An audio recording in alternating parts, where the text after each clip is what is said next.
No doubt, the last 2 years have been a challenge for all of us, but especially for students and parents trying to adjust. Helping these families was the plan of Megan Hoffman when she wrote this book, Best School Year Yet.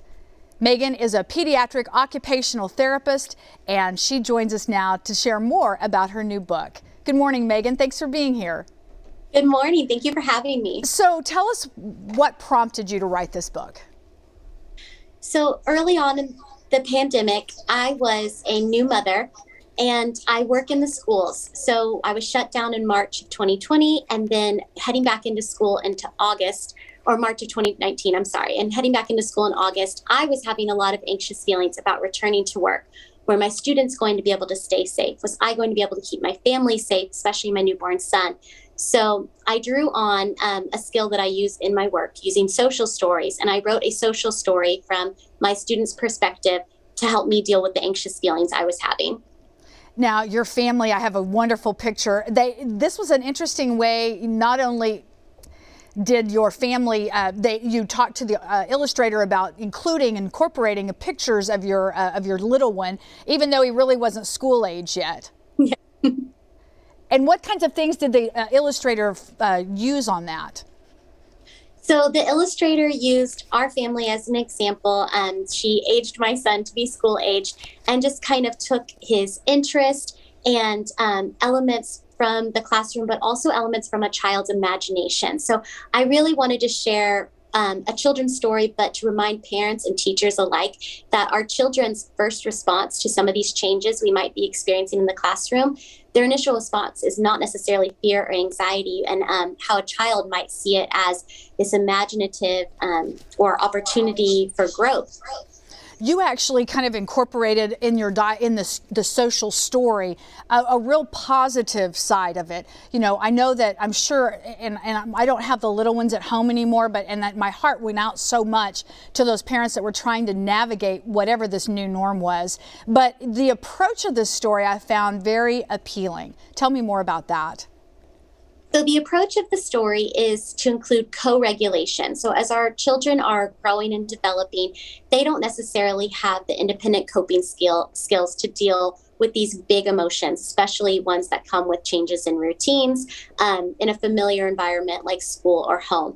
So I want to encourage parents that children are always listening, they're always watching. So your reaction to the ever-changing procedures or policies, including masks or social distance, extra sanitizing, and even distance learning, your reflection or how you approach it is going to reflect on your child.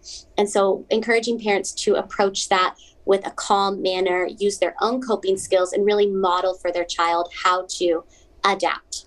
It is pretty remarkable how our child reflect and then the child responds. I mean, what they see us, they are using as an example to their emotions, to their activities, for the good or the bad. Exactly. And, you know, we weren't putting these feelings on our kids intentionally. It was very, unintentional. And just making sure that we are able to, I'm sorry, I'm having some audio issues here, but making sure that we are just aware of how our emotions and our coping strategies can impact our child's ability to gain those skills themselves. What's the response been like to your book? It has been overwhelmingly positive. I am just so blessed with the community that I have.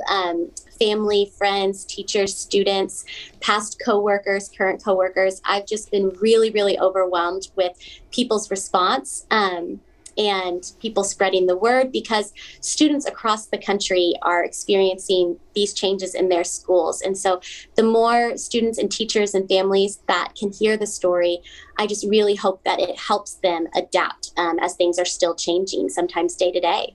Share with us where folks can find your book. So right now, the book is available on Amazon and Barnes & Noble. It was released almost a month ago online, and I'm in the works of trying to get it in some local bookstores. Right now, we are set to be in Kathleen's Kids soon, and hopefully more to come. Well, do you anticipate another book? I hope so in my future. It's always been a goal of mine to write social stories or stories that help prepare children for different social situations or changes in their everyday routine.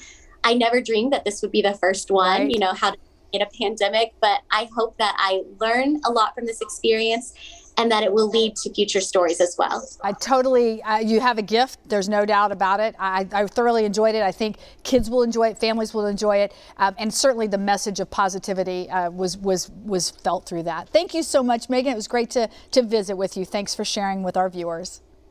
Thank you so much. I'm going to give it to you, okay? Because I think the boys might enjoy it, and it's just wonderful. You know, in terms of like wearing a mask. Is it a mask for Halloween? Is it a mask for you know, for different holidays? Yeah, short, easy to rhyme phrases, really readable. I like that. Thank you. I thought Thank you would enjoy that.